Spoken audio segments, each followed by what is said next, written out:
உங்க விருப்பப்படி life partner கிடைக்கணும்னா கீழே இருக்கிற லிங்கை கிளிக் பண்ணுங்க. உடனடியா ஃப்ரீயா ரெஜிஸ்டர் பண்ணுங்க.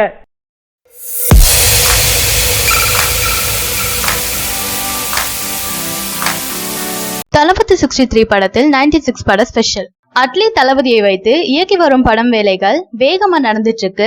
விஜய் அட்லி கூட்டணியில் உருவாகி வரும் தளபதி 63 படத்தின் ஷூட்டிங் சென்னையில EVP பிலிம் சிட்டில நடந்துட்டு இருக்கு. படத்தில் விஜய் கால்பந்து பயிற்சியாளராக நடிக்கிறாரு. அவருக்கு ஜோடியாக நயன்தாரா நடிக்கிறாங்க. விஜயின் 63வது படத்தை அட்லி இயக்கிட்டு இருக்காரு. இந்த படத்தில் அவருக்கு ஜோடியாக நயன்தாரா நடிக்க விவேக், கதிர், யோகி பாபு என பலர் நடிச்சிட்டு இருக்காங்க. இந்த படத்தின் கதை தன்னுடையது என குறும்பட இயக்குனர் ஒருவர் புகார் அளித்துள்ளது சர்ச்சையை ஏற்படுத்தி. இதற்கு முன் மெர்சல் படத்திற்கு பல பிரச்சனைகள் எழுந்தது. அதை தாண்டி அட்லி பிளாக் பஸ்டர் ஹிட் கொடுத்து சாதனையும் செஞ்சிருந்தாரு. இந்த படத்தை ரீமேக் செய்து அதில் ஷாருக் கானை நடிக்க வைப்பதாக தகவல் வெளியாகி இருக்கு. அண்மையில் அவர் கிரிக்கெட் மைதானத்தில் இருக்கும்படியான புகைப்படத்தை பார்த்து அவரின் நிறத்தை கேலி செய்தது சர்ச்சையானது. ஆனால் அவர் அதையெல்லாம் பொருட்படுத்தவே இல்லை. ஷங்கரிடம் உதவி இயக்குனராக பணியாற்றிய அட்லி இதுவரை 3 படங்கள் ஹிட் கொடுத்து வசூல் சாதனையும் நிகழ்த்திருக்காரு. ராஜா ராணி 50 கோடி வசூலித்து பிளாக் பஸ்டர் ஹிட் ஆகியிருந்தது.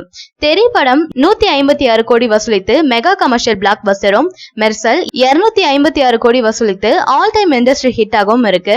தளபதி 63 படப்பிடிப்பு செய்திகளுக்கு நடுவில் அட்லி துணை நடிகையிடம் தவறாக பேசியதாக ஒரு புகார் எல்லாம் எழுந்தது. ஆனால் அதில் சில மோசடிகள் நடந்ததாகவும் உடனே செய்தியும் வந்தது. இப்போது படம் குறித்து என்ன தகவல் என்றால், வரும் ஏப்ரல் 29ஆம் தேதி வரை சென்னையில் படப்பிடிப்பு நடக்குமாம். அடுத்த கட்டமாக படக்குழு டெல்லி செல்ல இருப்பதாகவும் அங்கு மே 3ஆம் தேதி படப்பிடிப்பு நடக்கும் என்றும் கூறப்படுது. தற்போது 96, வெற்றிவேல் போன்ற படங்களில் நடித்த நடிகை வர்ஷா பொல்லாமா முக்கிய ரோல்ல நடிக்கிறாங்க என்ற தகவலும் வெளியாகி இருக்கு. விஜயின் 63வது படப்பிடிப்பு பற்றி காலையில் ஒரு செய்தி வந்தது.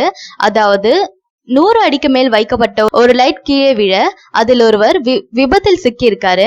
உடனே படக்குழுவினர் அவரை மருத்துவமனையில் சேர்க்க சிகிச்சை பெற்றுட்டு வர்றாரு. இந்த நேரத்தில் யாரும் எதிர்பார்க்காத வண்ணம் விஜய் அடிபட்டு மருத்துவமனையில் இருப்பவரை நேரில் சென்று நலம் விசாரிச்சிருக்காரு.